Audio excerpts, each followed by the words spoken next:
Hola chicos, buen día. Ay, espera. Hola, ¿ahí me escuchan?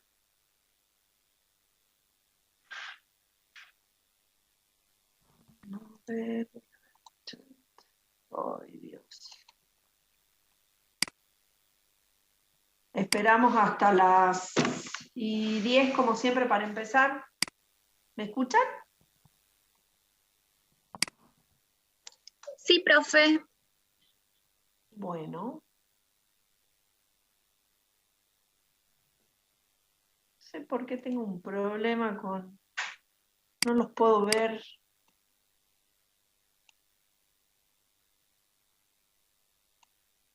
No los puedo ver a todos. No sé qué le pasa a esto, che. Buen día, buen día. Ay,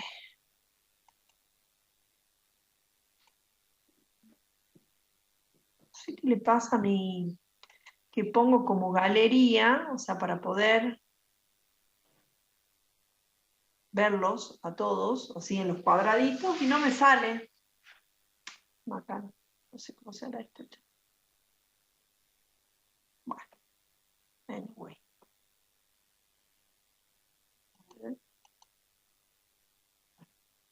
Bueno, ahora las y 10, entonces empezamos.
La impresión.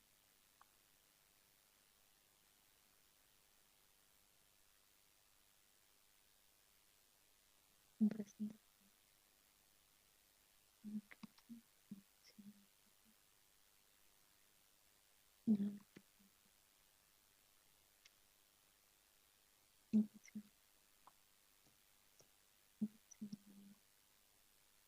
Bueno,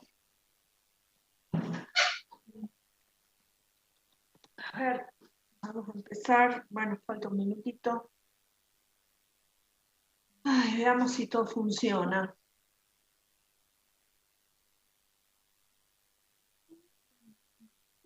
¿Ahí ven? ¿Se ve?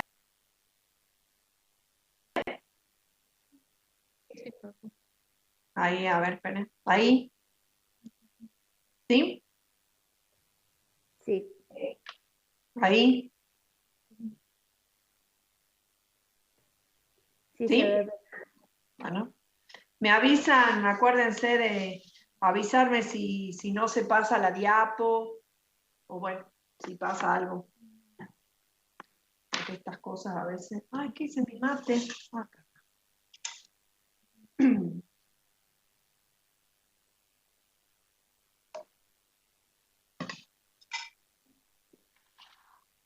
Bueno, siendo las y 10, vamos a empezar nuestra clase. Por favor, silencien todos sus micrófonos, ¿puede ser?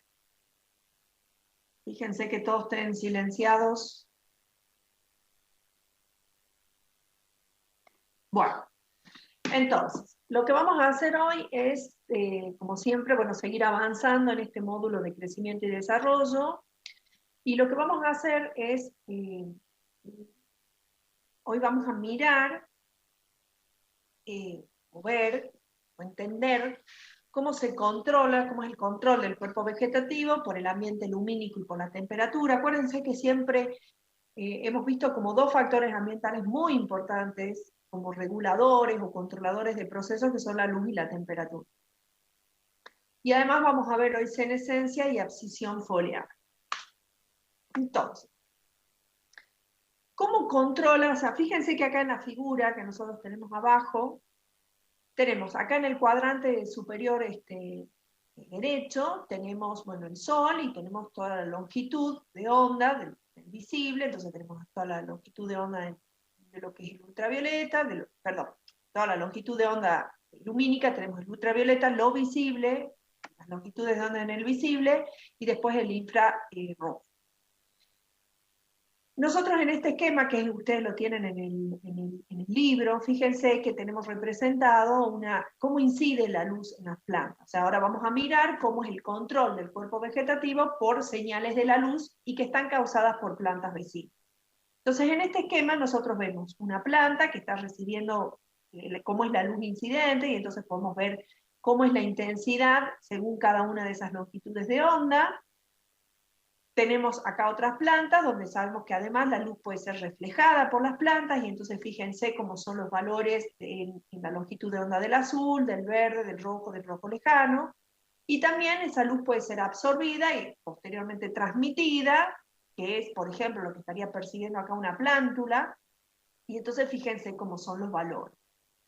Entonces, nosotros sabemos que las hojas van a absorber casi toda la longitud de onda de la luz roja, o sea, van a absorber la luz roja y el azul, y van a reflejar fundamentalmente en el verde, por ese color que tiene, y en el rojo lejano, ¿sí?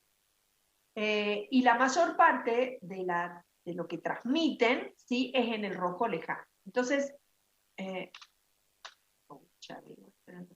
entonces fíjense acá lo que tenemos con el círculo rojo. Lo que quiero es que miren cómo es en este caso, donde está llegando la luz del sol a una planta, cómo es la relación. Nosotros a lo largo de toda de esta clase, lo que vamos a estar mirando fundamentalmente es esa relación que están recibiendo, que están percibiendo las plantas entre el rojo y el rojo lejano. Entonces fíjense que acá, en este caso, hay una relación, hay una intensidad de 380 de rojo, 350, entonces esa relación entre rojo y rojo lejano es casi 1, es 1,1, y en general la relación rojo-rojo lejano, cuando no hay canopeo, o sea, cuando no hay otra vegetación, está entre esos valores, entre 1,1 y 1,2. Fíjense cómo es acá la relación rojo-rojo lejano cuando la luz es reflejada, fíjense cuánto baja, es decir, cómo aumenta esto que estamos diciendo, que las hojas reflejan en el rojo, reflejan más rojo lejano y transmiten, fíjense cómo es la relación acá, cómo disminuye la cantidad de rojo y cómo aumenta el rojo lejano, y entonces en esa relación de rojo-rojo lejano tenemos, por ejemplo, que hemos pasado de 1,1 a 0,2, es decir, hay mucho rojo lejano. Y en el caso acá de la transmitancia, por ejemplo, lo que estaría persiguiendo esta plántula, pasa lo mismo. Fíjense cómo es, cuánto es lo que llega a esa plántula de rojo, cuánto es lo que recibe o percibe de rojo lejano y cómo termina siendo esa relación. Entonces, ¿qué es lo que sabemos nosotros? ¿Qué es lo que tenemos claro? Que cuanto más canopeo hay o más sombreo, ¿qué va a implicar? No solo que haya menos intensidad de luz que está llegando a las hojas o a las plántulas que están debajo de un canopeo, sino que también lo que estamos mirando es que cambia esa composición espectral, cambia la longitud de onda que están percibiendo como señal lumínica. Nosotros sabemos entonces esta relación, que es la que vamos a ver, que es la que induce determinados procesos, vamos a ver cómo, o que va a estar regulando el cuerpo vegetativo de las plantas, sabemos que todo lo que hace a la percepción, las moléculas que son responsables de percibir esos receptores son los fitocromos. Entonces miremos acá en este ejemplo. Acá tenemos un esquema que nos está mostrando plantas, o sea, todo lo que es un canopeo, y acá hay un sensor, o uno podría pensar, bueno, una plántula que está creciendo debajo de este canopeo, y la luz viene de esta manera, la luz se propaga verticalmente, es como nos indica la flecha. ¿Qué es lo que pasa en este caso? Fíjense que acá tenemos representado, en esta figura, tenemos representado para este esquema, cómo es la tasa de flujo de fotones, o sea, la intensidad fotónica, en función de la longitud de onda que está percibiendo este sensor. O sea, lo que estamos representando acá es qué es lo que está percibiendo este sensor o esta plántula, si se quiere, debajo de ese canopeo. Entonces, fíjense cómo es las longitudes de onda, las bajas longitudes de onda, cómo son sin el canopeo. Fíjense cómo, en general, toda la intensidad lumínica, cuando no hay canopeo, ¿sí? O sea, en la parte superior, fíjense cómo son, o sea, que hay una alta intensidad de todas las longitudes de onda, y después obviamente disminuye en cuanto al rojo lejano. Y fíjense cómo es cuando hay canopeo, o sea, lo que estaría percibiendo este sensor, lo que nos está mostrando es que, obviamente, al haber canopeo, lo que está recibiendo, que era lo que veíamos recién en ese esquema de las plantas, cómo está recibiendo menor intensidad de todas esas longitudes de onda. Pero fíjense que lo llamativo de esta figura es cómo en las longitudes de onda del rojo lejano es lo que aumenta. ¿Por qué? Porque transmite y refleja en esa longitud de onda. ¿Lo ven? En esta otra situación, lo que está representando es el canopeo, pero es una planta aislada, es decir, es planta vecina. Está la planta sola, o este sensor, y el canopeo está más lejos, ¿sí? Es lo que está representando. ¿Cómo es? Entonces la luz, este sensor está percibiendo una luz con relación al canopeo, con relación a las otras plantas vecinas, lo está recibiendo de manera horizontal, ¿sí? Entonces fíjense cómo es este mismo esquema, la representación de cómo varía la tasa de flujo de fotones en función de la longitud de onda, y fíjense que para este sensor en realidad es como que no hay diferencia entre sin canopeo y con canopeo, porque no tiene canopeo, ¿sí? Entonces no hay casi diferencias en lo que es las otras longitudes de onda. Sin embargo, nuevamente, fíjense cómo lo que está percibiendo, cómo sí se ve un aumento con relación, esta sería entonces la situación de que no haya canopeo, y en esta es lo que estaría percibiendo las hojas, que viene reflejado por esto. Entonces, este aumento en esta longitud en el rojo lejano es lo que está percibiendo este sensor, porque viene reflejado de este canopeo que está acá. ¿Está? ¿Qué tenemos acá? Entonces, ¿qué es lo que tenemos, qué es lo que podemos concluir de eso? Es que la relación rojo y rojo lejano va a caer, va a disminuir con la densidad del canopeo. Es decir, ¿qué significa que esa relación caiga? Es que aumenta en una relación, si fuera mayor la relación, si yo digo hay mayor relación rojo-rojo lejano, está significando que tenemos mucho rojo y poco rojo lejano. Por eso esa relación es mayor. ¿Sí? Ahora, si esa relación es menor, significa que el numerador es el que aumenta mucho, con lo cual tenemos mucho rojo lejano. ¿Sí? Entonces, miremos cómo es esta relación acá. Tenemos nuevamente el mismo esquema. Entonces, acá tenemos representada la relación rojo-rojo lejano, y acá tenemos representado lo que es el índice de área foliar. Entonces, cuando mayor índice de área foliar, fíjense que es que disminuye a medida que aumenta el índice de área foliar, va a disminuir esa relación, es decir, vamos a tener más rojo lejano, y eso está asociado con lo que veníamos diciendo de lo que reflejan y lo que se transmite de las hojas, ¿sí? Entonces, cuanto mayor índice de área foliar en el canopeo tenemos, menores esas relaciones, es decir, más rojo lejano hay. Fíjense en la otra situación que teníamos, tenemos de nuevo la relación de rojo-rojo lejano en función del índice de área foliar. Fíjense que acá el índice de área foliar, el primer valor es 100 veces menos que acá, o sea, 100 veces menor que 1. Fíjense, cuando no tenemos ningún canopeo, la relación yo les decía que ronda entre 1.1 y 1.2, es decir, no importa cuánto índice de área foliar es, si no hay canopeo, o sea, si no hay, esta recta está representando la situación de que la planta está aislada, no recibe, no percibe nada, entonces la relación rojo-rojo lejano en la o en la superficie de un canopeo, supónganse acá en la parte de arriba del canopeo, es 1.1 o 1.2, es constante. ¿Sí? Lo que llega, esa relación entre el rojo y el rojo lejano que está llegando a la parte superior del canopeo, o cuando no hay canopeo, es esa relación. Ahora, ¿qué pasa cuando hay canopeo? Fíjense nuevamente cómo disminuye, ¿sí? Es decir, cuando hay un canopeo o plantas vecinas cercanas, lo que está percibiendo claramente es una menor relación rojo-rojo lejano, es decir, reciben más rojo lejano, ¿sí? Que es lo que nosotros estamos viendo acá.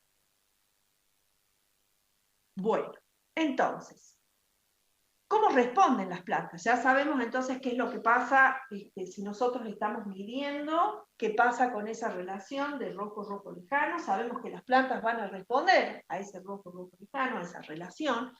¿Y cómo responden? O sea, ¿qué es lo que nosotros vemos como respuesta a esto? Poniendo sensores vemos que entonces cuanto más bajo de un canopeo haya, o sea, el efecto de plantas vecinas es que aumenta la cantidad de rojo lejano, la proporción de rojo lejano comparado con el rojo, y lo mismo si hay plantas cercanas, o sea que horizontalmente están recibiendo ese rojo lejano. ¿Cómo responden las plantas? Por un lado, las plantas van a promover el crecimiento del tallo, es decir, cuanto mayor cantidad de rojo lejano reciban las plantas, más se promueve el crecimiento. ¿El crecimiento en qué? En la elongación del tallo.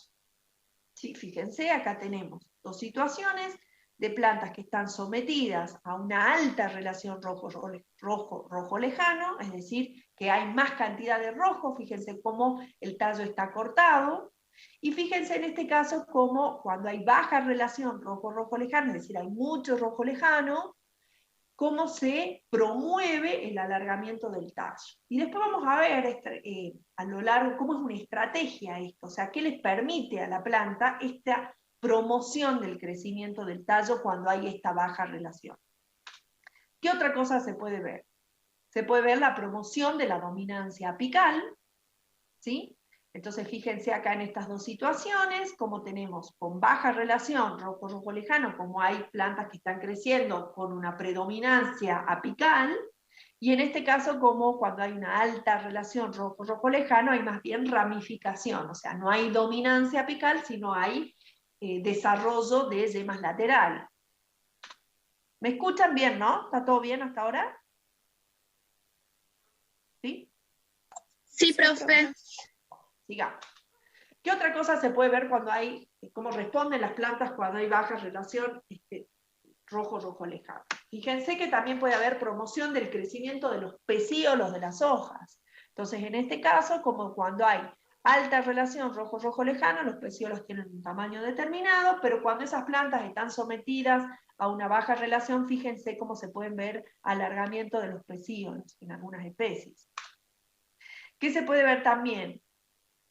Una regulación de la posición de las hojas. Entonces, en este es un experimento maíz, donde lo que se hizo fue ponerle como una fuente de rojo lejano, o un filtro que solamente, llegando la luz, solamente deja pasar rojo lejano, que es lo que está percibiendo acá las plantas. Lo que se ve es que hay un cambio de arquitectura de la planta, es decir, que de la dirección que viene el rojo lejano, opuesta a esa dirección, ¿sí? Hay un desarrollo de hojas opuestas. Es decir, si por ejemplo el rojo lejano en el experimento estaba viniendo del norte, hay más distribución de hojas, cambia la arquitectura, en vez de tener una arquitectura como sea la filotaxis de esa especie, lo que hace es cambiar y tiene más desarrollo hacia los lados, por ejemplo, oeste y este, ¿sí? O sea, en este caso uno ve que hay más desarrollo de hoja. Si el rojo lejano viene en esta dirección, hay un mayor desarrollo de hoja hacia los otros lados. Y en algunas especies, como en Arabidopsis, por ejemplo, se ha visto una promoción de la floración cuando hay baja relación rojo lejano. Es decir, acá vemos con alta relación como no está inducida la floración, mientras que cuando se ponen las plantas con una menor relación, cómo se induce la floración. Esto que yo les decía acá con relación al aumento del tamaño de tallo, lo que les está indicando, o sea, es una estrategia que les permite a las plantas percibir esa percepción, esa relación rojo lejana. Lo que les está permitiendo a las plantas es evadir, es como una señal de competencia, les permite evitar o evadir el sombreo por las plantas vecinas. Es decir, imagínense una plántula o una planta que queda tapada por o que tiene el efecto de las plantas vecinas o de sombreado. ¿Qué es lo que ocurre? Al promoverse el crecimiento del tallo, lo que hace es escapar de la competencia, es decir, elonga su tallo de tal manera de poder percibir la luz y poder fotosintetizar y de alguna manera escapar o evitar la competencia. Sin embargo, como toda alocación, digamos, porque ustedes deberían pensar, bueno, si una planta recibe, las plantas que no están sombreadas están recibiendo una determinada relación, longitudes de onda, y eso están realizando el proceso de fotosíntesis y está todo bien. Igualmente acuérdense todo lo que es el balance de ya a esta altura de la materia, nosotros tenemos que tener presente la planta en su conjunto. ¿Qué pasa con las hojas basales? ¿Qué pasa? Que puede haber un balance negativo, un intercambio neto de carbono negativo en algunos momentos, en algunas hojas basales respecto de las hojas superiores. O sea, ya tenemos que tener presente cómo está ocurriendo la fotosíntesis a lo largo de toda la planta. Esto es que están percibiendo luz, otra longitud de onda, lo que le permite tener esta respuesta de mayor crecimiento y poder evitar, o sea, poder de alguna manera evitar la competencia y recibir menos luz. ¿Sí? Las plantas están compitiendo, tanto sea por la parte subterránea, que puede ser por agua o por nutrientes, como también compiten por la luz, porque acuérdense que un fotón que es tomado por una hoja, ¿sí? No puede ser utilizado por otro, por eso están compitiendo por eso. Entonces, esta estrategia o esta respuesta que tienen las plantas de promover el crecimiento cuando hay baja relación rojo lejano, se le puede interpretar a nivel de adaptación como un escape a la competencia. Sin embargo, como todo tiene costo, porque lo que invierta en producir, en alargarse, tiene un costo para las plantas. Y ese costo uno lo puede ver representado en que, por ejemplo, al ser tallos más largos y ahí muchas veces son más finos, más delgados, por ejemplo, pueden tener el efecto del viento, o sea, que se quiebren, se caigan, también pueden quedar más expuestas, digamos, evitan la competencia con otras plantas por la luz, pero pueden quedar más expuestas a lo que son patógenos, herbivoría, por insectos, por otros. O sea, todo tiene su pro y su contra, todo tiene un costo. La alocación en una determinada parte de la planta tiene un costo para esa planta en alocar en algún lugar. En este caso, este mecanismo de la promoción del crecimiento del tallo les da una ventaja competitiva, pero también tiene un costo. Bueno, entonces, recién dijimos que, o siempre sabemos que los encargados de percibir, los receptores de la luz, los que perciben la luz son los fitocromos, ¿sí? Entonces, la baja relación rojo-rojo lejano va a reducir la proporción de fitocromo B, que se encuentra, acuérdense que nosotros ya lo vimos en la clase pasada, tenemos, dijimos que, ¿se acuerdan el fitocromo? Que habíamos visto cómo era ese esquema, esa proteína, que tenía un cromóforo, que era el que percibía la luz, cómo cambiaba esa conformación.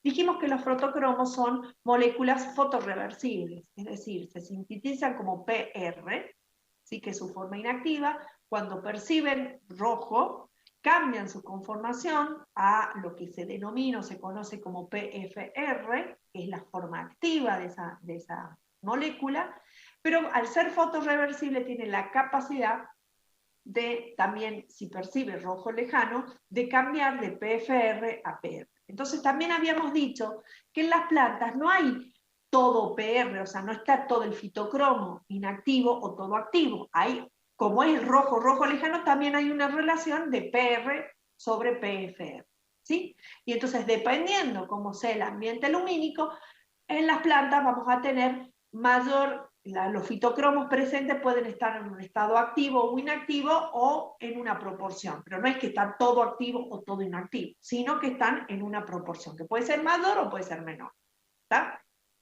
Entonces, bueno, entonces las bajas relación rojo-rojo lejano van a reducir esta proporción del fitocromo B que se encuentra como PFR y de ese modo promueve el crecimiento y refuerza la dominancia apical. Es decir, si nosotros tenemos más rojo, acuérdense la figura de recién, si nosotros tenemos más una relación, una alta relación rojo-rojo lejano, vamos a tener más PFR.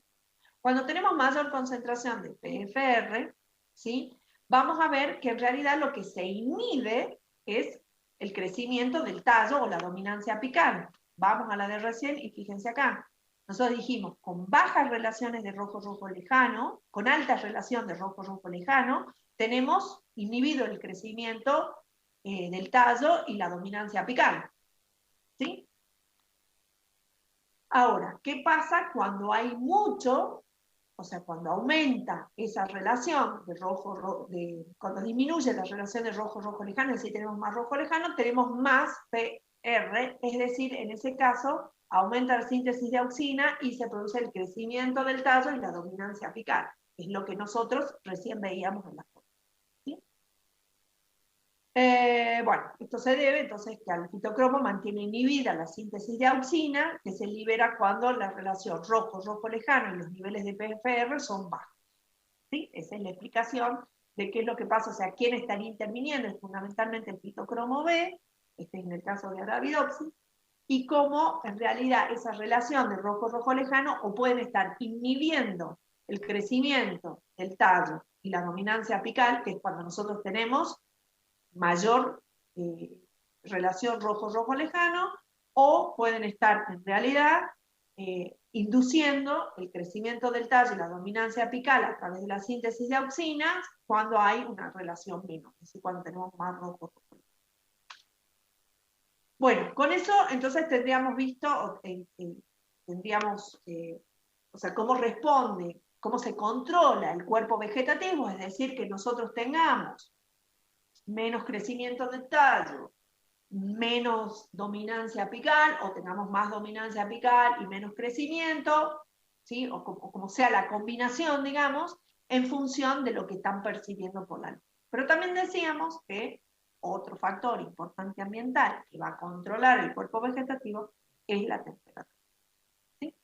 Entonces, nosotros tenemos por un lado, fíjense en esta figura, lo que tenemos es representada la tasa de alargamiento, esto es para segmentos de tallo de avena sativa, está también representado para distintas concentraciones de giberelina, pero en este caso nosotros no vamos a analizar las concentraciones, de hecho no están puestas acá en el gráfico, qué significa cada uno de estos símbolos, pero lo que sí estamos mirando es cómo la tasa de alargamiento por unidad de tiempo va a ir variando con la temperatura. Entonces acá tenemos temperatura y acá tenemos la tasa de alargamiento, y lo que podemos ver es que a partir de un valor base, y acuérdense, entonces acá tenemos que volver a retomar lo que vimos inicialmente, eran estos conceptos de lo que era la temperatura base, la temperatura óptima, la temperatura máxima, o sea, las temperaturas cardinales donde se va a desarrollar un proceso, en este caso lo que estamos viendo es crecimiento, ¿sí? Y entonces lo que tenemos es que, lo que podemos ver es que a partir de una determinada temperatura, que podría ser 2 grados, fíjense acá, cómo se induce o empieza a registrarse un aumento en la tasa de alargamiento. Así que la ven así, en todas las curvas vemos un patrón de aumento a medida que aumenta la temperatura, hasta un valor, que ya lo vimos, que sería una temperatura óptima, es decir, donde uno registra los mayores valores en menor tiempo, es decir, la mayor tasa de crecimiento en un menor tiempo es lo que define la temperatura óptima. ¿Sí? Por eso es que cuando los que más o menos conocen de germinación o igualmente para los animales, ¿sí? Si por ejemplo hay que hacer cambios de fase, por ejemplo en los sapos, ¿sí? Que van cambiando de fase, o en los peces, esos cambios de fases también están asociados a la temperatura. Y también tienen una temperatura base para que ocurra el cambio de fase. ¿Sí? O sea, para que empiece a acumular temperatura para que ocurra el cambio de estadio en el ciclo. Lo mismo pasa para los animales. ¿Y qué habíamos dicho? Por arriba de esa temperatura óptima, ¿sí? Donde se registra la mayor tasa de alargamiento por tiempo, empieza a disminuir, ¿sí? Hasta llegar a una temperatura máxima, a partir del cual ya tampoco con esas temperaturas o mayores no hay alargamiento del plazo. Ahora bien, nosotros lo que habíamos dicho cuando habíamos estado mirando estos tiempos fisiológicos, es que uno puede representar, en este caso tiene la tasa de extensión, bueno, en este caso lo que tenemos representado acá son para ejemplos de líneas de maíz, con distinta tasa de crecimiento foliar, o sea, estamos mirando el crecimiento acá de la hoja en función de las temperaturas, y nosotros tenemos, o al igual que en este caso, podemos representar ese cambio, esa extensión de la hoja o del tallo en función del tiempo, y sabemos que lo que estamos diciendo es que está regulado por la temperatura, es decir, dependiendo de qué temperatura haya, va a ocurrir o no, en primer lugar, y después con qué velocidad ocurra, ¿sí? Entonces, nosotros podemos representarlo al crecimiento basado en el tiempo, que ese es un tiempo cronológico, es decir, yo voy midiendo las plantas diariamente, o en un intervalo de tiempo que yo quiera, a una temperatura determinada, y voy mirando cómo va creciendo ese tallo o creciendo esa hoja. Eso es lo que tenemos acá en este gráfico en la parte superior, para estas hojas de maíz. Es decir, estos son dos variedades distintas, y lo que vemos es que a medida que aumenta la temperatura, fíjense que más o menos como en 10 grados sería la temperatura base, es decir, siempre tenemos que tener presente que la temperatura base es aquella la que nos está indicando que es a partir de la cual el proceso se va a iniciar, se va a desencadenar. Es decir, que si estas hojas uno las pusiera a 5 grados, no van a crecer. ¿Por qué? Porque su temperatura base o mínima para que empiece el crecimiento es de 10 grados. A partir de los 10 grados, fíjense lo que tenemos acá en esta taza es que las dos variedades van aumentando con la temperatura, y bueno, supongamos que acá a 30 o 35, por ejemplo, que esté la temperatura óptima del crecimiento. Esto va a variar, uno puede decir, bueno, está asociado a que son distintas variedades, bueno, y uno después podría hacer otros experimentos para ver por qué es la diferencia entre una y otra. Pero lo que sí podemos ver entonces es ¿qué estamos representando ahí nosotros? Bueno, cómo varía la tasa de extensión en función de la temperatura en un tiempo cronológico. Es decir, bueno, uno diría, por ejemplo, a 20 grados, que las plantas tienen, fíjense que lo que se está midiendo es milímetros por hora. Entonces uno podría decir que la variedad de los símbolos abiertos tiene una mayor tasa de extensión por hora que la variedad con los símbolos cerrados. ¿Sí? A la misma temperatura, esta tiene mayor tasa, en realidad acá no estamos mirando los errores, o sea, por ejemplo acá los miremos a 30, que se la ve bastante más distinta, que a 30 grados esta variedad tiene una tasa de extensión mayor por unidad de tiempo, que esa es una forma. Pero cuando nosotros hablamos de los tiempos cronológicos, de los tiempos fisiológicos, lo que decíamos era que nosotros podíamos llevar esto, que lo que estamos viendo es decir, bueno, pero en realidad depende a qué temperatura uno tome, va a variar. ¿Cómo nos independizábamos de esto, de este efecto de la temperatura? Utilizando lo que denominamos como tiempo térmico. ¿Sí? Entonces, fíjense, el tiempo térmico, acuérdense que se decía que era constante entre la temperatura base y la temperatura óptima. Solo en ese rango que uno puede ir calculando esos tiempos térmicos, ¿sí? Es decir, nosotros ponemos unas plantas, en el experimento ponemos unas plantas a crecer a 5 grados. No pasa nada. ¿Por qué? Porque la temperatura base está bien. Ponemos a 10, tampoco. Porque fíjense que a 10 grados tampoco hay elongación. Recién a partir de ahí va a empezar como a acumular. Pero si esas plantas las ponemos, las sometemos a 12 grados, a 15 grados, a 20 grados, vamos a ver cómo va a empezar a extenderse o a expandirse esas hojas, ¿sí? Porque ya están por arriba de la temperatura base, es decir, van a empezar a acumular. Ese tiempo térmico, es constante entre la base y la óptima, ¿sí? ¿Qué es lo que tenemos representado acá? Acá tenemos representada esa tasa de extensión, pero no por hora, sino lo tenemos representado por tiempo térmico. Acuérdense que la unidad del tiempo térmico es grados centígrados, bueno, acá está por día, acá está por hora, acá está por día, ¿sí? En este ejemplo. Entonces, fíjense cómo para las dos, ¿sí? Al ser constante, porque estamos tomando en ese rango, fíjense cómo se hacen dos rectas constantes, sin embargo siguen existiendo esas diferencias relacionadas al genotipo o a la variedad que estamos tomando. Bueno, entonces, ¿qué podemos decir? Lo que veíamos ahí recién, en estos gráficos, perdón, en este gráfico de recién, es que a medida que aumenta la temperatura hasta que llegamos a su óptimo, nosotros vamos a tener mayor alargamiento de tallo, o en este caso teníamos mayor crecimiento de ojos o expansión foliar. Siempre y cuando no superemos lo óptimo. Acuérdense que acá estamos mirando entre la base y el óptimo. Acuérdense que después del óptimo para abajo, la cosa es al revés. Sí empieza a disminuir. Pero básicamente, entre ese rango, entre la base y el óptimo, nosotros vamos a tener órganos que son más grandes. Y entonces fíjense en esta figura, es lo que vemos. Es decir, en esto nos está mostrando plantas que fueron sometidas o expuestas a distintas temperaturas, en una temperatura creciente hacia acá, y entonces fíjense cómo fenotípicamente uno dice, bueno, esta planta es mayor, es más grande que esta planta, ¿ok? ¿Sí? En cuanto a, por lo menos a altura. Pero, ¿qué es lo que se ve? Que en realidad la respuesta a la temperatura no es tan simple, o sea, no es tan así, si bueno, aumentamos la temperatura tenemos mayor tamaño de órganos. ¿Por qué? Porque lo que sí vemos en este ejemplo es que en realidad la única diferencia que se veía en este experimento era que había mayor longitud del tallo.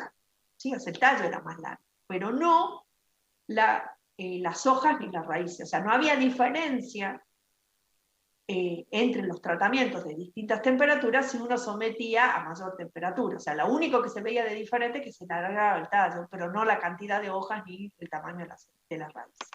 Entonces, ¿esto qué nos lleva? A ver, fíjense en este ejemplo, es decir, bueno, entonces la respuesta a la temperatura es bastante más compleja, ¿sí? Que esto de decir, aumento la temperatura, por lo tanto, tengo mayores órganos, ¿sí? ¿Qué es lo que tenemos en esta figura? Acá tenemos representados el área, ¿sí? Y tenemos representado el peso seco para el segundo par de hojas de plantas de espinaca. Y entonces, ¿qué es lo que tenemos? Acá no hay nada que no podamos, ya con lo que sabemos, decir, bueno, ¿qué es lo que pasa? Si hay bajas temperaturas, ¿sí? Fíjense qué es lo que pasa. El área, tanto el área como el peso de esas hojas va aumentando, ¿sí? Esto es tanto el área como el peso en función del tiempo, de plantas sometidas o expuestas o creciendo a 5 grados y a 16 grados. Las de 5 grados, fíjense que con el tiempo van creciendo a 5 grados. Esto uno podría decir, bueno, evidentemente la temperatura base para que ocurra el crecimiento de la hoja tiene que ser menor a 5, porque si no, no puede estar acumulando. ¿Sí? O supónganme que sea 2, que sea 1. ¿Está? Entonces, lo que vemos es que empieza un poco más tarde, fíjense que para 5 grados, miremos el área foliar, para 5 grados empieza alrededor de los 20 días después de que se la plantó, de que se la sometió al experimento, y vamos viendo una tendencia a aumentar su área foliar y su peso a los 5 grados. Es decir, va acumulando temperatura poquito, más lento, pero va acumulando, ¿sí? Hasta que llega a este valor final. ¿Qué pasa cuando nosotros la ponemos a temperatura más alta? Es decir, hay más diferencia entre la temperatura del ambiente y la temperatura base, por lo cual va a acumular más unidades térmicas, ¿sí? Entonces el proceso que dijimos se va a acelerar. Y eso es lo que vemos reflejado acá. Es decir, cuando esas plantas estaban sometidas a 16 grados, lo que estamos mirando es que primero empieza antes, ¿sí? ¿Por qué? Porque la brecha, o sea, acumula más unidades térmicas en menos tiempo, empieza antes, pero también llega, fíjense, como un valor máximo antes también, ¿sí? Y no aumenta más. ¿Lo ven? En las dos figuras, tanto representado en el área de la hoja como en el peso seco. Entonces, ¿qué es lo que podemos concluir? Que con el aumento de la temperatura, no solo se acelera la tasa de crecimiento, como estamos mirando acá, medido con la variable que nosotros elijamos, no solo se acelera, es decir, que va a ocurrir antes, porque va a acumular más unidades térmicas, sino que también se va a acelerar el final del ciclo de ese crecimiento. Es decir, fíjense que acá es lo que vemos. Con 5 grados, acumula, pero se va a demorar más, pero a la larga, fíjense que tiene mayor área foliar y mayor peso seco. ¿Sí? O sea, mucho tiempo después. En cambio, cuando ponemos a mayor temperatura, entonces la temperatura tiene ese efecto. Por un lado, acelera, ¿sí? Acelera el proceso, pero también lo termina antes. Entonces, al terminarlo antes, termina con menor área foliar y con menor peso en este caso. Bueno, entonces, esto que estamos diciendo, bueno, pero entonces el efecto de la temperatura no es tan simple, ¿sí? Son complejos, y todos tienen que pensar que en realidad son todos procesos complejos. Como yo les decía, nunca tienen que perder de vista que las plantas están percibiendo un montón de señales en forma simultánea, hay un montón de mecanismos activados, o hay que se están activando, otros que se están desactivando por esa señal. Entonces, lo que sí, estudiando esta respuesta a la temperatura y esta complejidad que tienen con respecto a la temperatura, lo que se vio es que, bueno, esto que decíamos, que no solo se explican estos cambios porque el proceso funcione más rápido, sino que, fíjense acá, es para hojas de... Es decir, ¿cuál era el mecanismo que está detrás de todo esto? Es decir, bueno, hay órganos más grandes, pero no están así, porque depende. ¿Y de qué depende? O sea, la temperatura afecta tanto la velocidad como la finalización de ese proceso. Y entonces fíjense que en este experimento lo que se hace es medir la longitud del hipocotilo de Arabidopsis. Acuérdense que Arabidopsis siempre es la planta modelo. Y entonces, plantas creciendo a 6 grados, a 20 y a una alternancia de temperatura. Y entonces lo que se vio es que en realidad, bueno, acá no está puesto el tiempo que se demoran, pero fíjense que entre 6 y 20 grados, aun cuando hay diferencia de temperatura, no se veía una diferencia en la longitud del hipocotilo. Es decir, pero ¿cómo? ¿No acabamos de decir que aumentar la temperatura hace que se haga el ciclo más rápido? En realidad lo que se veía acá, que no está representado, es que las dos llegaban a lo mismo, tanto a baja como a alta temperatura, más o menos a la misma longitud. Lo que sí era que a baja temperatura se demoraba más. Cronológicamente llevaba más días que llegue, pero llegaba a la misma, en este caso, a la misma longitud. Pero ¿qué pasaba acá? Fíjense que a 20-30 la longitud es bastante mayor, casi 3 veces más. Y entonces lo que se veía era que la alternancia, o sea, cuánto tiempo reciba ese calor también tiene que ver. Por eso es que el termoperíodo se llama cuántas horas de del día reciben una temperatura determinada y cuántas horas reciben esta otra, es decir, uno podría decir, bueno, esto tiene, el 20-30 tiene un termoperiodo de 8 o 16, y entonces está 16 horas a 20 grados y 30 horas y 8 horas a 30 grados. O sea que es importante no solo la temperatura que recibe, sino también cuántas horas recibe esa temperatura. ¿Sí? Entonces, lo que se veía era que con que reciba, bueno, acá era un fotoperiodo de 9-15, pues tiene que ser 24 horas. Entonces, lo que mostraba acá era que recibir 9 horas de altas temperaturas también inducía que los hipocotilos sean mayores. Entonces, bueno, acá está como la cosa un poco más compleja, ¿no? Es decir, bueno, bastante, la temperatura es complejo de interpretar. Pero ¿qué es lo que se vio en este mismo experimento? O sea, ¿cuál era el mecanismo que había involucrado detrás de esto, de la respuesta a la temperatura? Y lo que se vio es que las temperaturas pueden alterar, ¿de qué cosa? El balance hormonal. Aumentando, por ejemplo, los niveles de auxinas y causan entonces aumentos del crecimiento y del tamaño final. Entonces acá lo que se vio, cuando se midió las auxinas libres, ¿sí? En cada una de esas situaciones, lo que se vio, por ejemplo, es que a 20 grados había una concentración acá, por ejemplo, de 78,1 picogramos por miligramo de peso de fresco de estos tallos, de estos hipocotilos, y fíjense que a 29, bueno, debería ser 30, pero bueno, dice 29, como hay mayor concentración de auxinas. ¿Sí? Entonces, lo que tenemos que tener claro es que en primer lugar uno puede decir, bueno, ¿cuál es el efecto que tiene la temperatura sobre el cuerpo vegetativo? En principio, lo que se sabe es que cuanto mayor sea la temperatura, más rápido va a ocurrir ese proceso, ¿sí? ¿Por qué? Porque la brecha entre la temperatura del ambiente y la temperatura base es mayor, entonces puede acumular más unidades térmicas, por lo tanto el proceso se acelera, pero también puede ocurrir que también ocurre es que se acorta ese ciclo. Entonces nosotros podemos tener que, por ejemplo, en el caso de un órgano puede elongarse y en el caso de los otros no. ¿Sí? Siempre acuérdense que también es importante saber sobre qué estamos mirando, sobre qué órganos, cómo responden a esas señales.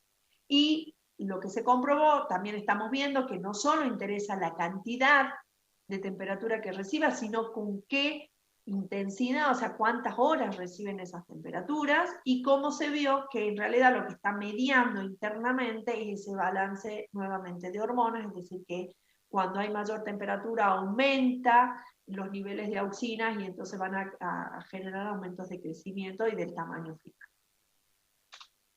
Bueno, con esto terminaríamos de ver. Por el momento, acuérdense que yo lo que propuse este año es la clase que viene vemos floración, la otra vemos fructificación, y después voy a hacer un cierre de controles a nivel de todo crecimiento y desarrollo, o sea, de germinación hasta fructificación, de que volvamos a retomar cómo los distintos factores, cómo endógenamente y exógenamente se regulan cada uno de esos procesos. Así que dentro de 2 clases más vamos a volver a hacer un repaso de cómo son los controles sobre el crecimiento y desarrollo de las plantas.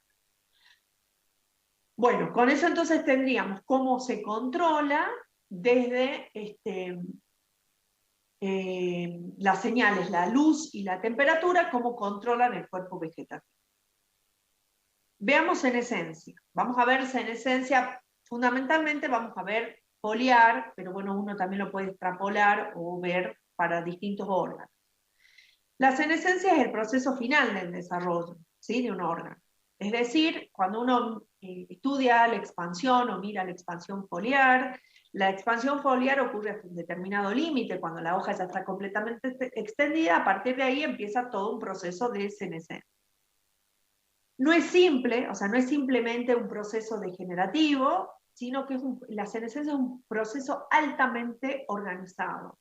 No es una cosa que pasa sino que para que ocurra senescencia se desencadena, está organizado y está controlado genéticamente. ¿Sí? ¿Qué es lo que permite la senescencia básicamente? Cuando ocurre la senescencia, una de las cosas más importantes que ocurre es la redistribución de nutrientes de tejidos senescentes a tejidos en desarrollo. Es decir, ustedes imagínense, y si retomamos todo lo que fue la absorción de nutrientes, todo lo que es la movilización, cito lo que era floema. ¿Qué es lo que pasa? La incorporación de nutrientes y su asimilación tiene un alto costo energético. Y repasen, si no volvamos a absorción, y fíjense todo lo que le significaba energéticamente una planta. Cuando las hojas van a caer, o sea, cuando los órganos senescen y terminan, ¿dónde terminan la senescencia? Con la posterior abscisión, o sea, que se caiga. La planta, toda esa inversión, ¿qué es lo que hace? Es tratar de sacarle el mayor beneficio posible, es decir, traslocar, redistribuir lo que se está por perder, absorbe la mayor. Y acá de nuevo volvemos a retomar, y tiene importancia, con cuáles son, por ejemplo, los elementos móviles y los inmóviles, cuáles son los que en definitiva se terminan perdiendo en la hoja porque no se pueden realocar, no se pueden redistribuir, y cuáles son los que sí. Pero entonces cuando empieza el proceso de senescencia, cuando se empieza a desencadenar, es todo este proceso organizado, entre los cuales va a incluir, y es lo más importante, la redistribución de nutrientes desde tejidos que se van a caer, o sea, de hojas, por ejemplo, que se van a caer, se redistribuyen hacia los órganos que están en crecimiento. Entonces, ¿qué es lo que vemos? ¿Cómo se caracteriza? Si uno representara qué es lo que ocurre durante la senescencia, fíjense, lo que nosotros tenemos representado acá es el contenido de estas macromoléculas, y tenemos entonces acá clorofilas, tenemos proteínas, estas son las proteínas, y tenemos acá ARN ribosómico. Como vemos que en función de los días, la máxima expansión, o sea, las hojas ya está expandida y va a comenzar este proceso de senescencia, como a partir de su máxima expansión, nosotros dijimos que va a comenzar ese proceso de senescencia. ¿Qué es lo que vamos a ver? Cuando va a ocurrir, cuando se inicia el proceso de senescencia, vamos a ver cómo empiezan a decaer estos contenidos de estas macromoléculas, ¿sí? en esas hojas. ¿Sí? Bueno, ¿qué tenemos? ¿Cómo nosotros vemos? ¿Cuáles son esos síntomas que nosotros podemos percibir en las plantas cuando están empezando a hacer, en las hojas cuando están empezando a hacer? Que aparecen primero en los bordes de las hojas, y después se va afectando en la nervadura. Es decir, uno empieza a ver ese amarillamiento, esa pérdida de clorofila que estamos diciendo acá, lo empezamos a ver en los márgenes de las hojas, y después va avanzando hacia la parte de las nervaduras centrales, hasta que finalmente, fíjense en este esquema, como es este proceso, donde ya, bueno, empieza acá y termina acá, cómo termina con una hoja totalmente clorótica, o sea, sin ninguna clorofila, y esta hoja amarillenta va a terminar cayendo. Es cuando termina la senescencia. Es decir, en esos momentos uno dice, bueno, está empezando a disminuir todos esos contenidos, se frena toda la síntesis y toda la alocación, y por el contrario, lo que ocurre es que todo lo que hay ahí se empieza a deteriorar, a degradar, y empieza a ser traslocado hacia lugares donde están en activo crecimiento. De tal manera que lo que se caiga es lo que no se puede movilizar, lo que está fijo ahí. ¿Sí? Pero la planta trata de aprovechar todo lo más que puede. Como decíamos, la senescencia está controlada genéticamente. También, obviamente, existen factores ambientales que van a inducir la senescencia, y como siempre, como nosotros sabemos que hay un control genético por la presencia, y todo lo que se ha avanzado, la presencia de los mutantes. ¿Sí? Y entonces fíjense que acá tenemos dos fenotipos de una planta normal. Esta es la planta normal que está seneciendo normalmente, en su estado ontogénico, ya está seneciendo, y fíjense que acá tenemos un mutante de los genes que intervienen en la senescencia, y fíjense cómo permanece todavía verde, aun cuando tienen la misma edad. ¿Sí? Se supone que estamos comparando plantas que la única diferencia es que uno tiene mutados algunos genes que están interviniendo en la senescencia, y los otros. Entonces, la planta que tiene su ontogenia normal senece, mientras que la que tiene mutados esos genes sigue verde. Bueno, acá esto ustedes lo tienen en el libro, en el Asconvieto, simplemente cómo mostrarles procesos o sea, hay una enumeración de procesos de senescencias en diferentes etapas del programa de desarrollo de las plantas. Es decir, uno no solo tiene que pensar que ocurre senescencia, uno siempre imagina la senescencia como al final del proceso de la ontogenia, es decir, con plantas viejas, ¿sí? Que se están muriendo, y obviamente va a empezar a ocurrir el proceso de senescencia. Sin embargo, existe senescencia, como pueden ver acá, en plántulas, ¿sí? Una vez que las plántulas, imagínense, si recuerdan, cuando emerge una plántula, abre cotiledones, en caso que tenga cotiledones, abre los cotiledones, en una dicotiledonia, el primer par de hojas que abre son los cotiledones, pero posteriormente empiezan a alargar el segundo par, tercero, y tienen una estructura foliar distinta, ¿sí? Entonces, ¿qué pasa con esos cotiledones? Entran en senescencia y se caen. O sea, las hojas cotiledonales no quedan hasta que la planta es adulta, desaparecen rápidamente. Esos cotiledones pasan por un proceso de senescencia. Fíjense todo lo que es la diferenciación en xilema, que las hojas se acuerdan que se terminan muriendo. Bueno, también hay senescencia de pelos radiculares. Bueno, esto es simplemente, después mírenlo al cuadro, cómo en distintas etapas del desarrollo ocurre senescencia. ¿Sí? No está solamente asociado a que pensemos que la planta ya está bien y que está por morir, entonces empieza a senescer. ¿Sí? Sino que en distintos estados del desarrollo hay en algunos momentos donde ocurren procesos de senescencia y caída. Por ejemplo, cuando se produce la polinización, se fecunda el óvulo y se transforma esa flor en fruto, todas las estructuras florales, las partes florales terminan senesciendo y muriendo. Todos esos compuestos que tienen esas estructuras florales van a ser realocados, por ejemplo, hasta la misma inversión del desarrollo del fruto. ¿Sí? Bueno, entonces, ¿qué es lo que ocurre durante la senescencia? Hay un programa genético, ese programa genético que estamos hablando es el programa de la muerte celular programada. Nosotros también tenemos, todos los animales, tenemos muerte celular programada. Es decir, es un programa que está genéticamente codificado, cuyo último resultado, ¿cuál es? La muerte de la célula. ¿Cómo ocurre? En este programa, lo que va a ocurrir finalmente es cómo mueren las células por un proceso que se denomina la autofagia. Es decir, durante la autofagia, fíjense, porciones del citoplasma, que también tiene incluido organelas, se forman como unos nuevos organelas que se llaman autofagosomas, ¿sí? O sea, lo que hace encapsula, se pone una membrana, o sea, como que se invagina y forma estos autofagosomas donde tiene citoplasma y tiene organelas. Estos autofagosomas lo que hacen es, se van a ir hacia la vacuola, ¿sí? Y en la vacuola es donde se van a degradar. Entonces se degrada todo lo que se puede, y esos nutrientes que acaban de ser degradados, de nuevo son realocados o utilizados en otras estructuras, en membranas, en organelos, en lo que sea. ¿Sí?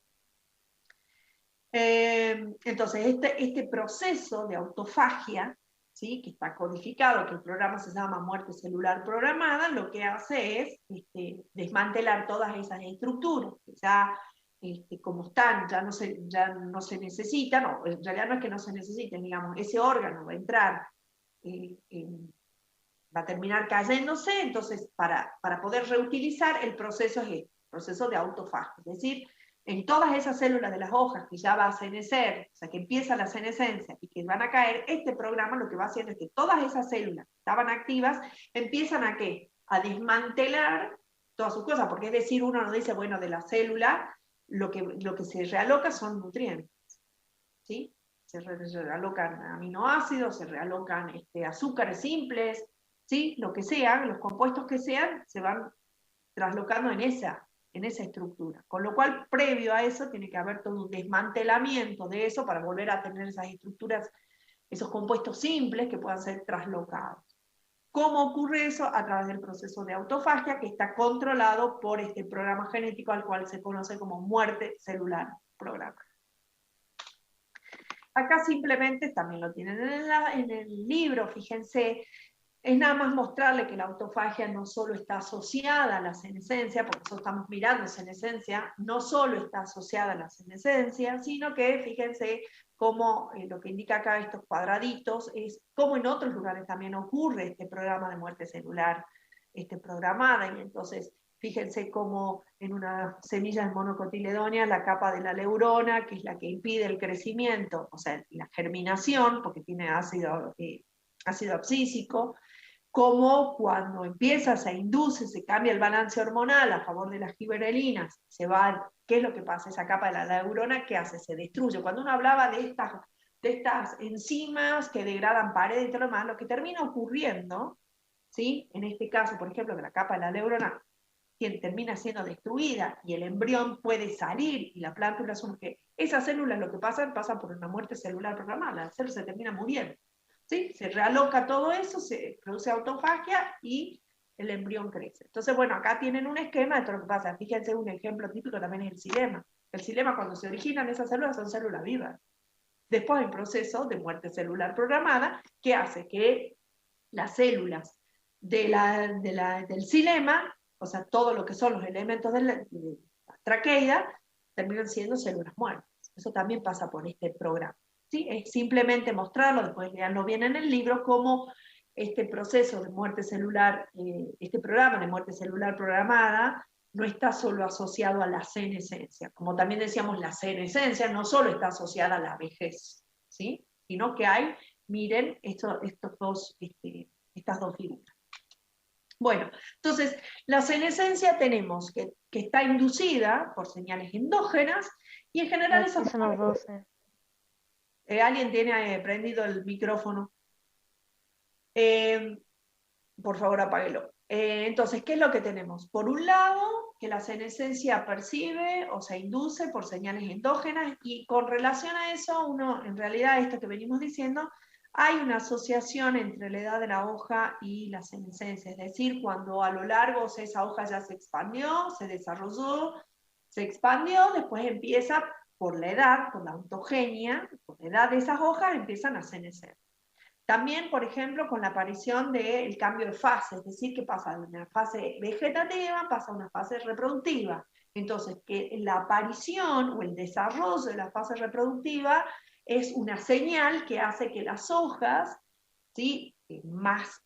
Con mayor edad, empiecen a senecer y todos esos recursos pasen a ser realocados a la inversión de las estructuras reproductivas. Eso también puede ser una señal que induzca senescencia a nivel de la planta, y por supuesto, como siempre, están metidas las hormonas, ¿no? Como señales endógenas. Como señales exógenas, o sea, que del ambiente va a inducir o promover o puede intervenir en la senescencia, tenemos sequía, tenemos deficiencia de nitrógeno, sombreado, exposición a altas temperaturas, ataque por patógenos. En el caso, por ejemplo, de hojas caducifolias, el fotoperíodo va a indicar los cambios en cantidad de horas de luz que están percibiendo esas plantas, son las que van a inducir que venga la caída de hojas, porque se viene una etapa o una época del año donde la planta lo que hace es pasar todo ese tiempo desfavorable si no pasa. ¿Sí? Está como en un estado de latencia, con todas sus yemas latentes, digamos, están dormidas las yemas, y no tiene hojas. Entonces hay cero inversión en esa época desfavorable. Cuando cambia el fotoperíodo y cambian las temperaturas, se vuelve a inducir que se despiertan esas yemas y empieza de nuevo a producirse hojas o a producirse flores o frutos, lo que sea, dependiendo de la especie. ¿Estamos?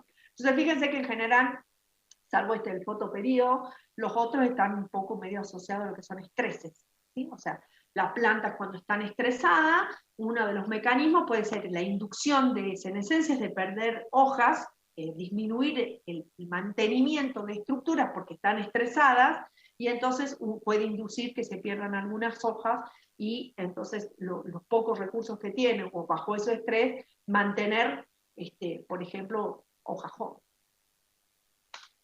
Bueno, ¿qué tenemos acá?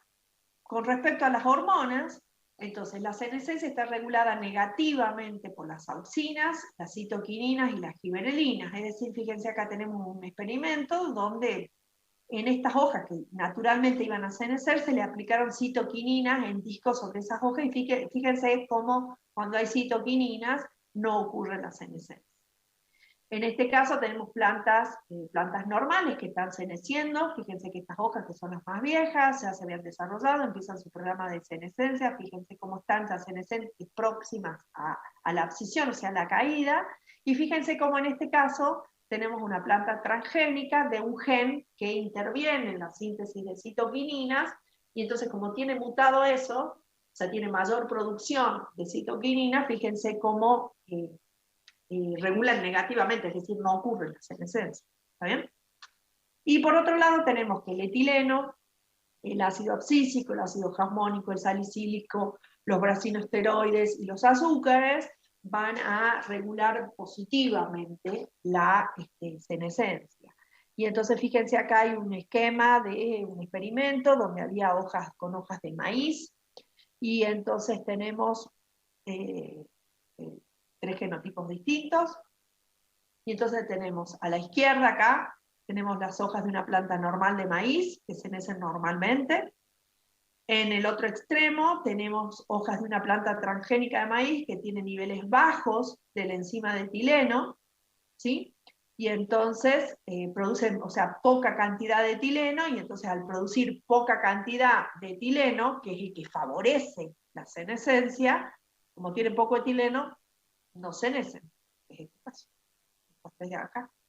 Y en el medio tenemos un heterocigota donde tiene esta combinación de genética, entonces fíjense como que es un fenotipo intermedio entre los dos extremos, en el que se nace normalmente y en el que tiene este mutante, bueno, tiene mutado ese gen.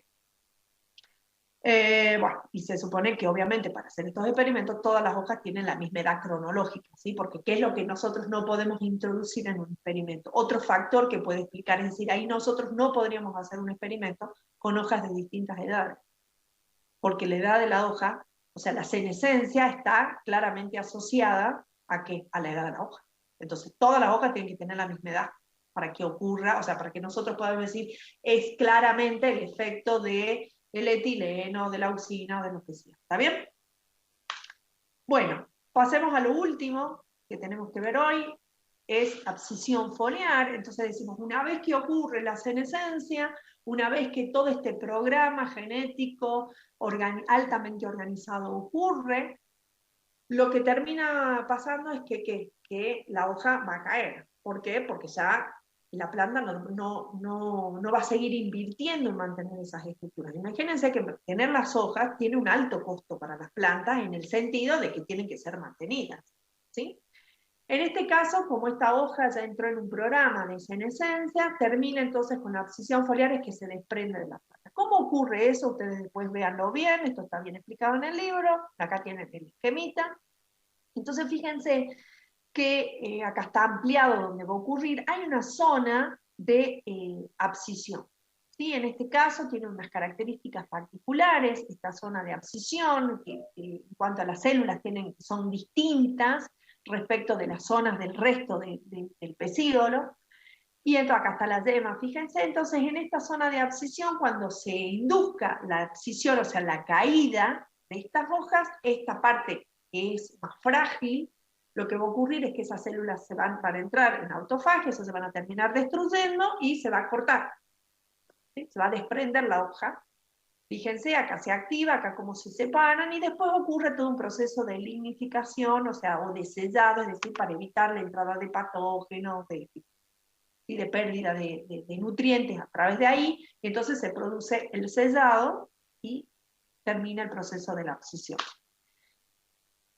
¿Cómo está controlado ese proceso? El proceso de cómo está regulada esa abscisión foliar, nuevamente está regulado por el balance. Acuérdense que siempre que estamos hablando de hormonas, siempre estamos hablando de balance. Tenemos hormonas que inducen o que regulan positivamente un proceso y hormonas que regulan negativamente ese proceso. Y según cómo sea ese balance, o que haga que cambie ese balance, va a ocurrir o no un proceso. En este caso, cuando las hojas no van a, cuando las hojas están en activo crecimiento, no pasa nada, tenemos mayor concentración de auxinas.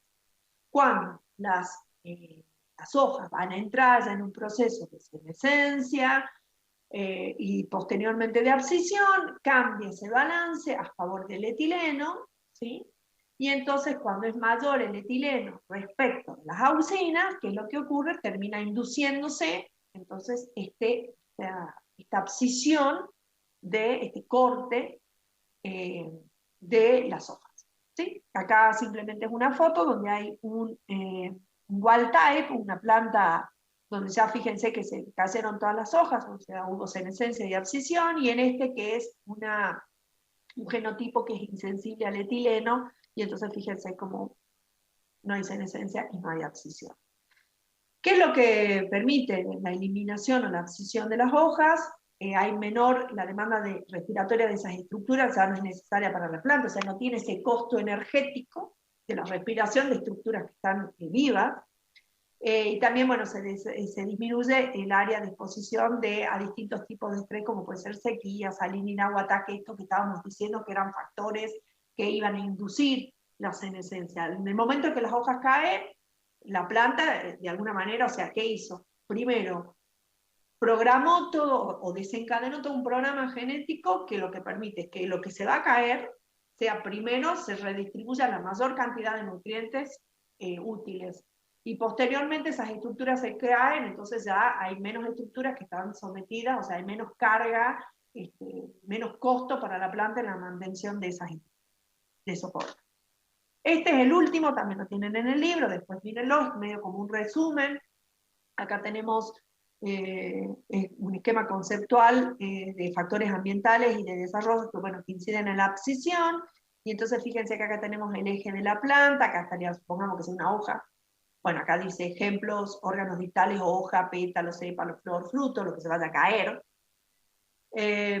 Y entonces acá tenemos nuestra zona de abscisión, y tenemos cómo es la sensibilidad al etileno, que es el que está interviniendo en la abscisión, qué factores pueden intervenir en esa abscisión, por ejemplo, qué va a aumentar, qué va a estimular la abscisión, la edad, estábamos diciendo, por ejemplo, en el caso de las hojas, también los estreses, y qué va a disminuir hojas jóvenes en crecimiento, por ejemplo, también la concentración de calcio. Bueno, nuevamente acá sigue como qué promueve, bueno, qué promueve la caída, la abscisión final, la senescencia, la maduración, la polinización. Bueno, uno debería ir mirando qué fases del desarrollo va pasando la planta y a su vez el órgano en su ontogenia para saber qué es lo que va a estimular a que se termine cayendo o no. Sí, acuérdense esto que decíamos, por ejemplo, en la flor y el fruto es algo bien que uno percibe rápidamente, es decir, bueno, cuando uno ve el fruto, salvo en algunos frutos que quedan esos rudimentos, como puede ser una manzana, que quedan esos rudimentos florales, en realidad los caen. ¿Sí? Y entonces ese es un proceso de abscisión. Claramente que nos muestra que el desarrollo reproductivo puede inducir, bueno, y que retrasan un crecimiento activo, la fecundación, por ejemplo. Bueno, y acá está cómo era ese balance de hormonas, de auxinas y etileno, que va a ser, si es mayor, o sea, si es alto, significa que si esa relación entre auxinas y etileno es mayor, significa que hay muchas auxinas, entonces no se induce la abscisión, mientras que si disminuye, es decir, tenemos mayor concentración de etileno, se va a inducir. Acuérdense siempre que en estas relaciones, igual con lo que veíamos hoy, y esta es la otra.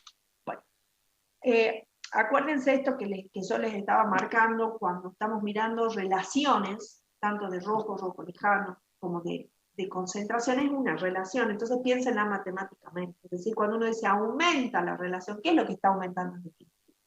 ¿El numerador o el denominador? Eso es súper importante que lo tengan presente y lo tienen que tener bien claro y lo tienen que incorporar rápidamente, porque cuando ustedes después hablan, si se induce el crecimiento del tallo, si se induce la abscisión, ustedes dicen, aumenta la relación. ¿Qué están diciendo con el aumento? Esa es una pregunta típica. ¿Qué significa que aumente? ¿Qué me están diciendo en esa relación? ¿Quién aumenta y quién disminuye? ¿Está bien? Bueno, listo acá. Terminamos con esta clase. No sé si tienen preguntas. Si no, acuérdense que el día de consulta es el jueves después de clase, ¿no? Si van teniendo dudas. Profe, yo tengo una consulta. No logré entender bien cuándo ocurre una regulación positiva o negativa de la senescencia. Bueno, lo que uno tiene que pensar, vos te referís a esta. Por eso es que le digo, le estaba tratando de hacer mención a eso, es que tienen que primero entender qué es lo que están diciendo. ¿Sí? Porque a veces uno dice, ay, ¿cómo es? Si es esta, a esta te referís. Ah, espérate, que no la comparo. Espérame.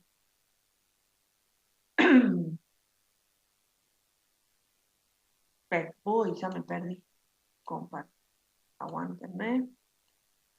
¿A esa te referís vos? Sí, profe.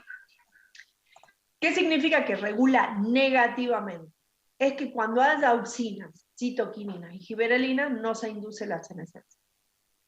Por eso la regulan negativamente. La senescencia es que senesca la hoja, ¿sí? Que se desencadene todo ese proceso, que se vuelva amarilla, que se realoquen los recursos y los nutrientes y se muera. ¿Quiénes la regulan negativamente? O sea, que no ocurra senescencia son las auxinas, las citoquininas y las gibberelinas. Mientras haya un balance a favor de auxina, citoquinina o gibberelina, fundamentalmente de auxina, ¿qué hace? No se retarda o no ocurre la senescencia. En cambio, las que regulan positivamente la senescencia, es decir, que estimulan, que inducen la senescencia, son el etileno, el ácido oxídico, el jasmónico.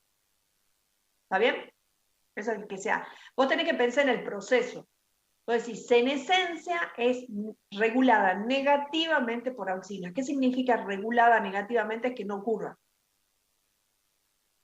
Retrasan o no ocurre. Si vos tenés alta concentración de auxina, no ocurre la senescencia. ¿Está? En cambio, si tenés alta concentración de etileno, sí ocurre la senescencia. Por eso es que yo decía, fíjense, tanto para senescencia como para abscisión, es el balance entre esas hormonas que están ahí. Si el balance entre auxinas dividido, matemáticamente, auxinas dividido etileno, si esa relación es alta, significa que lo que más tengo es el numerador, es decir, que tengo mucha auxina. Es decir, no ocurre, o no se estimula la senescencia y la abscisión. Por el contrario, si esa relación es baja, significa que el denominador es alto, tengo mucho etileno. Entonces se induce la senescencia. ¿Está? Si no, mírenlo en el ejemplito. Acá el de la hojita, con esos disquitos de citoquinina, ¿qué nos está diciendo? Que la citoquinina retrasa, o evita, o inhibe la senescencia. Toda la hoja está senescente, menos esos lugarcitos donde tuvo citoquinina, donde se le aplicó citoquinina. ¿Sí? Perfecto, profe, muchas gracias. Por eso, tengan cuidado, cuando hablamos de balance hormonal, ¿qué estamos diciendo? Cuando es alto o bajo. Lo primero que tenemos que pensar es quién aumenta y quién disminuye en ese balance. Un balance entre un numerador, entre una concentración de una hormona y la otra. Acuérdense que en hormonas también teníamos, que no es menos importante, la sensibilidad. Acuérdense cuando había crecimiento, ¿se acuerdan la vez pasada que estábamos mirando el crecimiento de raíces y todo lo demás? Cómo afectaba la sensibilidad. En hormonas esas dos cosas son las importantes. Cómo actúa es en el balance, o sea, es concentración primero de hormona y sensibilidad a la hormona. Y después el balance con otras hormonas que son antagónicas. Una estimula y la otra inhibe. ¿Está? Y lo mismo con esto que les estoy diciendo hoy de la relación de rojo lejano, cuando, digamos, aumenta o disminuye, bien claro, primero lo que tenemos que tener claro es qué estoy diciendo yo con aumento o disminuye. ¿Está? Sí, profe, muchas gracias. De nada. ¿Otra pregunta?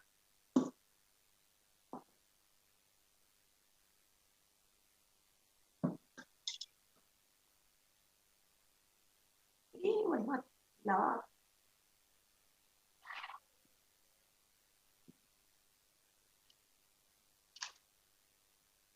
Estoy acá, ¿no?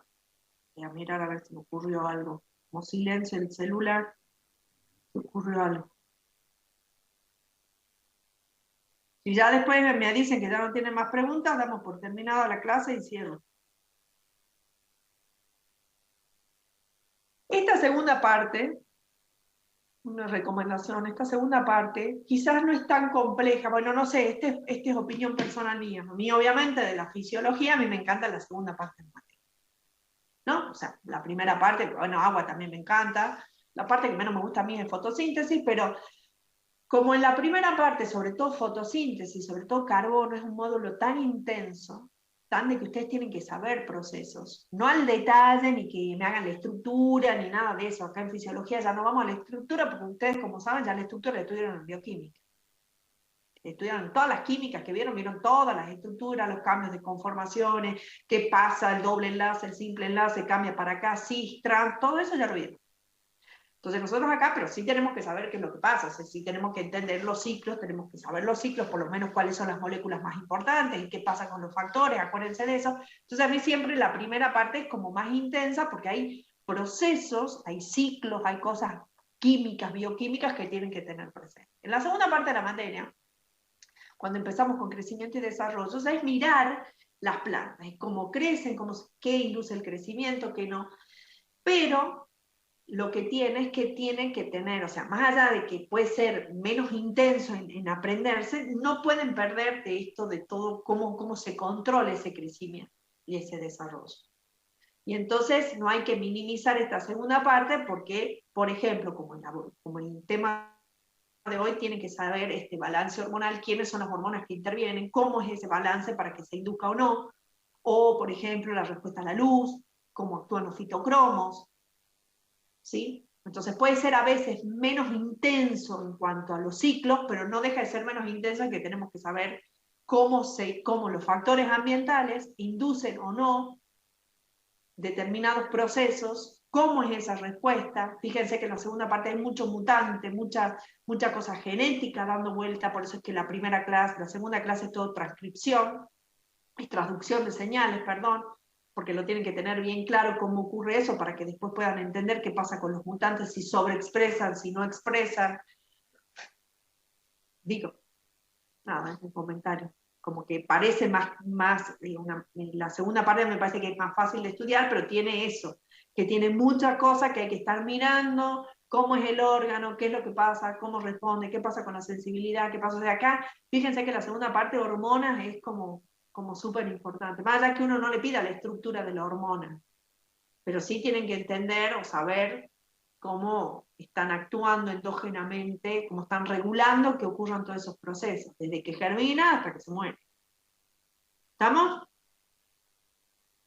Uy, yo no.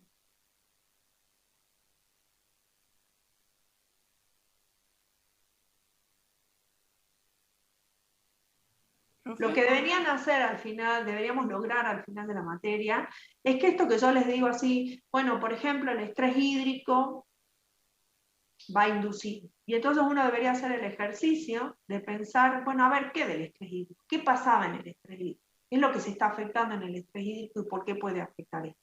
Eso es lo que vamos a terminar cerrando, lo van a ver en un práctico con la profesora Cristina, que es muy, muy lindo ese práctico, es que tratemos de terminar entendiendo cómo a nivel de la planta está ocurriendo todo en forma simultánea, y cómo son las respuestas y qué es lo que puede desencadenar. Un estrés como desencadena todos estos procesos. ¿Está? Uy. Bueno, más preguntas.